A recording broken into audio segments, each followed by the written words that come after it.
Et si le problème de la finance moderne n'était pas l'argent, mais la dette? Nos économies n'ont jamais été aussi riches, et pourtant, elles n'ont jamais été aussi endettées. Les États-Unis doivent plus de 38 000 milliards de dollars. La France dépasse les 3 000 milliards d'euros. Et le Japon vit avec une dette publique supérieure à 250% de son PIB. Alors une question se pose, sommes-nous vraiment plus riches ou simplement plus endettés? Car dans la finance moderne, la dette est non seulement un outil de domination, mais elle est aussi devenue une marchandise. Elle s'achète, elle se revend, elle se titrise, au point que l'on spécule sur la dette des ménages, des entreprises et même des États, jusqu'à parfois les fragiliser, voire les conduire à la faillite. Et si l'une de ces grandes puissances cessait un jour d'honorer sa dette, le choc ne serait pas seulement national, il deviendrait systémique, au point d'ébranler l'ensemble du système financier mondial. Mais imaginez maintenant un système financier différent. Un système où la dette n'est plus une marchandise. Un système où l'on cherche à prévenir le surendettement plutôt qu'à l'encourager. Un système dans lequel la dette n'est pas un instrument de pouvoir économique, mais simplement un outil de solidarité destiné à répondre à un besoin précis et essentiel. Dans ce système, le simple passage du temps ne suffit pas à justifier un rendement financier. Pour gagner de l'argent, il faut financer une activité réelle, assumer un risque économique ou participer à la création de valeur. Ce système existe. Il représente aujourd'hui près de 6 000 milliards de dollars d'actifs dans le monde et il devrait avoisiner les 10 000 milliards d'actifs d'ici 2030. On l'appelle la finance islamique.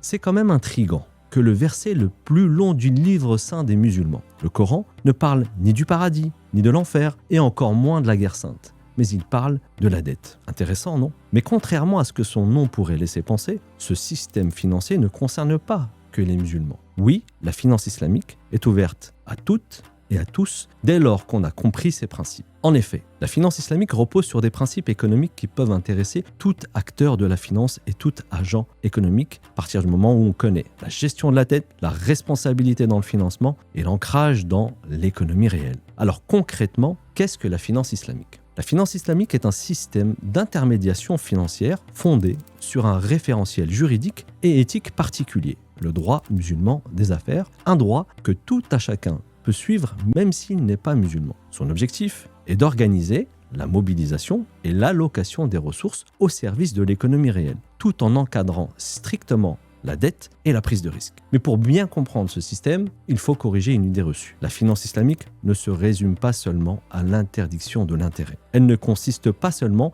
à s'interdire de financer certains secteurs d'activité, tels que l'alcool, les jeux de hasard, le tabac et j'en passe. En réalité, elle repose sur une architecture contractuelle complète, que j'appelle la boîte à outils financiers de la finance islamique, et qui organise des transactions économiques autour de principes bien précis. On présente souvent la finance islamique comme une finance qui interdit l'intérêt. C'est vrai, mais c'est très réducteur. Car dans le droit musulman des affaires, il existe une règle fondamentale, la permission originelle. Autrement dit, tout est autorisé en matière de transactions, sauf ce qui est explicitement interdit par Dieu ou son prophète. La porte est donc largement ouverte à l'innovation financière tant que les principes fondamentaux sont respectés. Alors voyons maintenant quels sont ces principes fondamentaux. Le premier, vous l'avez compris, la dette ne se monnaie pas. On parle souvent de l'interdiction de l'intérêt, mais en réalité, le premier principe concerne la nature du crédit lui-même. Dans la vision islamique, le crédit est d'abord un instrument de solidarité, destiné à répondre à un besoin réel.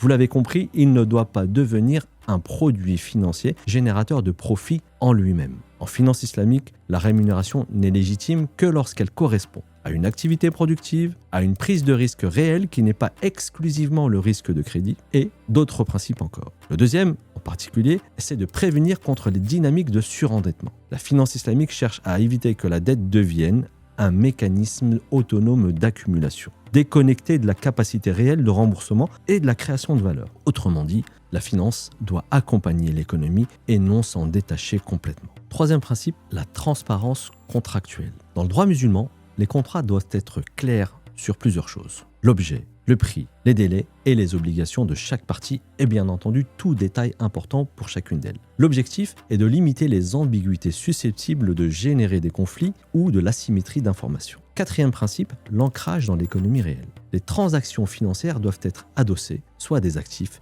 soit à des services ou à des projets identifiables. L'objectif est d'éviter le développement d'une économie purement financière telle que l'on connaît aujourd'hui, fondée sur la circulation abstraite de créances. Cinquième principe, et c'est le principe central, mais il est au cœur de la finance islamique dans lequel se trouve une idée fondamentale. Aucun rendement n'est légitime sans responsabilité économique. Dans ce système, le profit ne peut pas être la simple contrepartie du passage du temps. Il doit correspondre à un engagement économique, à une exposition au risque ou à une participation à une activité productive. Autrement dit, le rendement est justifié par la responsabilité. C'est le pivot central de ce système financier. Maintenant, comment les banques gagnent-elles de l'argent ? Contrairement à une idée répandue, la finance islamique n'est pas une finance caritative ou gratuite. Les institutions financières gagnent bien entendu de l'argent, mais elles le font différemment. Au lieu de reposer uniquement sur le prêt à intérêt, la finance islamique mobilise plusieurs types de contrats issus du droit musulman des affaires, la fameuse boîte à outils financière. Ces instruments peuvent être regroupés en 4 grandes familles. Les contrats de vente, la banque achète un actif puis le revend au client avec une marge connue à l'avance, par exemple. Le financement prend donc la forme d'une transaction purement commerciale. Autre catégorie, les contrats dits de participation. La banque ou l'institution financière devient un véritable partenaire économique. La rémunération dépend directement de la performance de l'activité financée. Troisième, les contrats de location que nous connaissons tous. La banque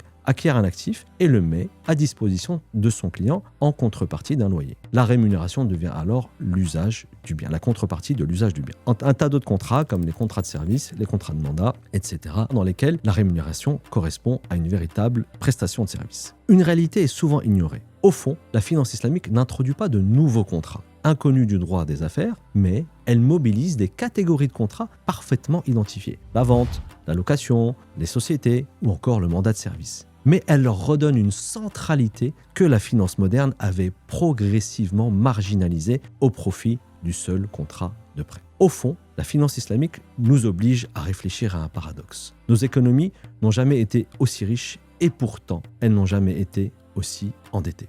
Alors la question devient presque philosophique. Peut-on vraiment parler de richesse lorsque cette richesse repose sur la dette ? La finance islamique apporte une réponse assez claire. La richesse ne devrait pas venir de l'accumulation de dettes, mais de la création de valeur dans l'économie réelle.